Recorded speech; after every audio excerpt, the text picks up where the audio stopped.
We in these streets. We in these disgruntled Micah Parsons streets. Check this out. Been saying a lot of it. Here it goes.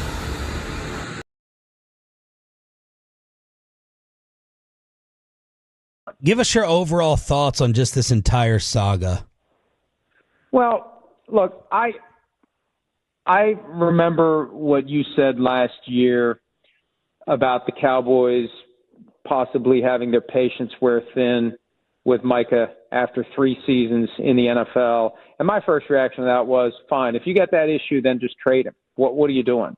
And I feel like they're kind of in that same posture. If they've got misgivings about Micah Parsons, trade him. If they don't, then pay him. And I think what's currently going on, to the extent that they're taking this position, he agreed to a handshake deal in March. They want him to take that deal, not whatever deal he may want now. And if he doesn't want to take the deal that they think he agreed to in March, then they want him to play for $24 million this year. I think they'd love to kick the can at $24 million into next year, like they did with Dak, like they would have done with CeeDee Lamb if he hadn't held out. Micah Parsons should have held out. And they are basically daring him at this point now to say, my tight back won't let me play week 1. They're gonna call his bluff because they think at the end of the day he's going to want to play football. And it's a microcosm of the bigger issue between the league and the players. Whenever there's a question of a work stoppage, whether it's a lockout or a strike, the owners bank on the fact that the players will not want to miss playing football. And I think Jerry Jones is going to dare Micah Parsons to not play football. What's good, everybody? It's Big Game James, man. I'm in these streets. I'm in these streets. Wow. I don't even want to keep talking about this, but I ain't going to lie. That burgers and blitzes, we didn't do it this past Sunday. Mike didn't really want to talk about Micah, but man, our show is before its time, man. We be ahead of the game. Y'all be slipping on that burgers and blitzes, dog. We had good back and forth on this Micah thing for a good year. I mean, we were ahead of on Dak. See, a lot of players, man. A lot of things, not just players. We just be ahead of the game what we be talking about because we know the Joneses. We know how they act. We know what they're going to do. And here it is once again, showing their hand. So this thing with Micah, with Mike Fiore, whatever your name is, he's just proving what we've been talking about, what I've just been saying on my last few videos, where I said that Jerry's going, okay, let's see if you really going to sit out because you've been sitting in. You ain't been wanting to miss money. That's why you've been here. It ain't been because you're just trying to show leadership now. It ain't because you're trying to, stay around the team. No, you don't want them fines. You don't want to lose that money. So my thing is, I'm like, damn, Micah, if you said you and your agent were coming to the Joneses for 2 straight years, you should have been holding that money back, dog. Holding that money. I ain't telling you, I ain't no financial advisor or nothing like that. But I'm just saying my opinion. Should have been holding that money back to prepare for this possible holdout. You feel me? Shouldn't have been a hold in. You seen at the beginning of my video where I said you need to hold out like CD, like Zeke, like all them other guys who actually held out. That's what you needed to do because that's the only way you're going to get your money from Jerry. You know, they played that game with Dak. Why? Because he the good son. You know what I mean? He ain't the good son, but, Dak. Hold on. Anyway, remember we in these work streets, but as I told you, this is my opinion. They didn't believe in Dak in that first little run. That's why they had franchised him and, show us again. I remember them saying that Jerry Jones is going through the building. This is our guy. Not saying they ain't love Dak or what he brought to the table, but I still feel like they had doubts about him. You know what I mean? And that's why it took as long as they did. CD was a different story because he held out. You need a receiver. You ain't got nobody. I ain't coming in. That's different. Now you forcing Jerry's hand. But Micah, you're not winning this battle because you're on your 5th-year option that the NFLPA, I don't know all the ins and outs of that, but that NFLPA, that 5th-year option going right to the franchise tag we can get twice, that was a terrible thing for the NFL Players Association to get.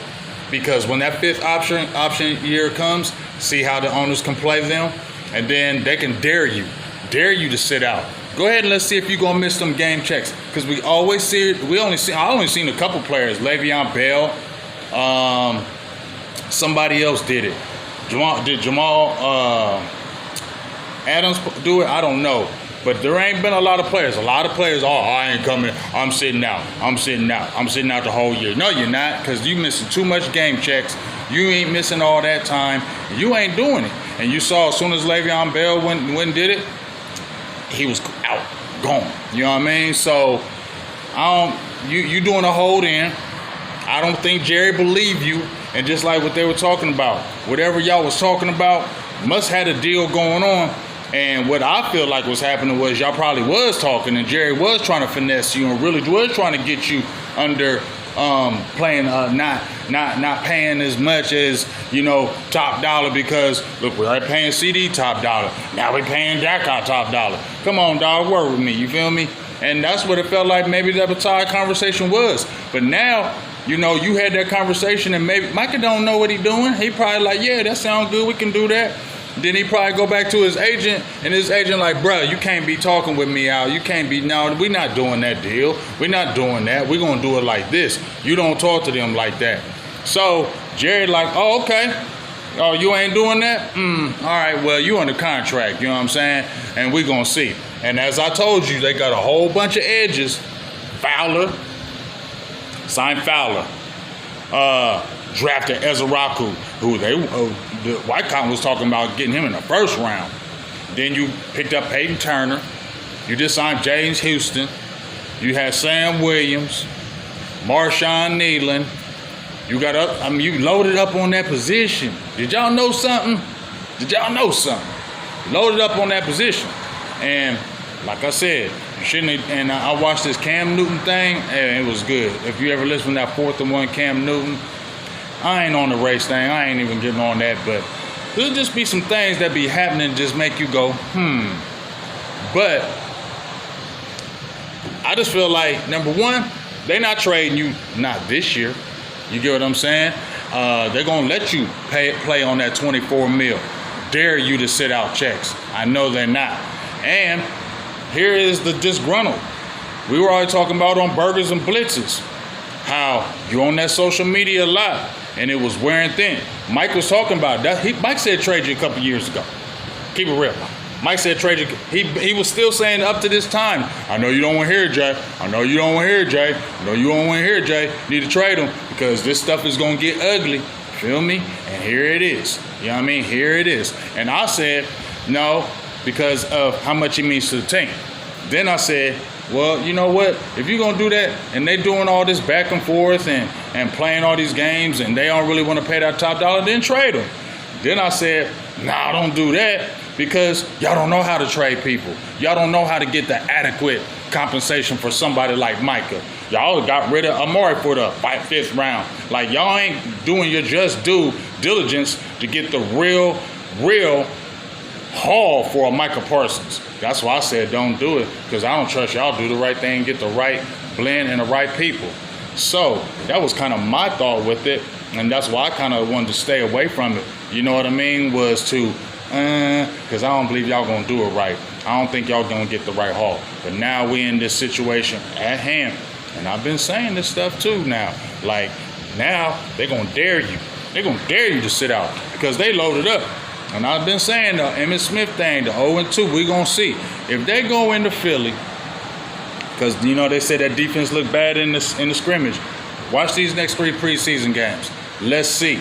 Because if that defense looks decent, and if them edges, especially that rookie Ezraku is doing something, and they're getting pressure and they're doing things, yeah, you damn right Jerry's going to be daring them. Dare you to sit out. We all right. That's why we did this, just in case you trip. And then I wonder if they don't sign him all this year and he mad as hell. He really won out because he wanted traded. Now, we going to franchise tag you, and then we guarantee going to get 2 first-round picks and maybe something else. We really going to be petty. I just feel like this could get even worse with the pettiness. You get what I'm saying? So everybody was like, he going to sign. He going to sign. They going to sign him. But you know what? Just the way this has just been going, Micah ain't the one to be We said this was gonna get ugly. We said this was gonna get ugly because Micah is not the same one like the Dak Prescott who I'm not gonna do that to my team. We're gonna do this. He ain't gonna be like the Ezekiel Elliott, this and that. Anyway, remember when these streets. I just don't know how this is a distraction. Just came out a report I don't know how this is not a distraction. And I don't know how this is not the same thing that happens year in and year out with this team. There's always some kind of drama with this team. And I just feel like it affects it. So it just be funny to me why are we, it's like you don't even get mad at this. I just sit back and watch it because I just feel like this team, you get a good coach. I think you get a good coach. You don't adequately get everything. I think you get some things. You don't adequately get everything. And then yet you still got this drama. I just feel like this is what holds this team back year in and year out. Yes, the players done trip. Yes, the coaches done trip. But it's these little things like this have just really, just to me, keeps them from winning, the big boys. And when it really matters the most, too much drama, too much soap opera. Thank you for tuning in. Remember, we stay in these streets.